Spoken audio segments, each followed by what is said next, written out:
సామాన్యులకు అన్యాయం జరిగితే లాయర్ న్యాయం చేస్తాడు. మరి అలాంటిది ఆ లాయర్కే అన్యాయం జరిగితే ఏం చేయాలి?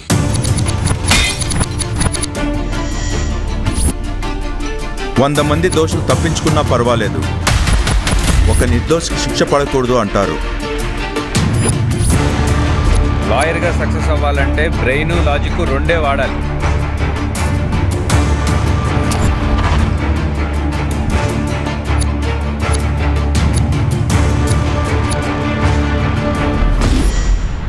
మీ నాన్నకు కావలసింది నువ్వు కేసు గెలవడం కాదురా, ఒక నిజాన్ని కాపాడడం.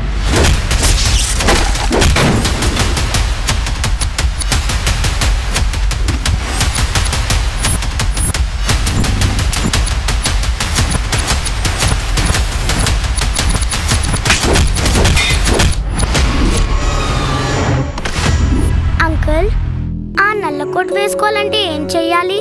ఆ నల్ల కోట్ వేసుకోవాలంటే లా చదవాలి.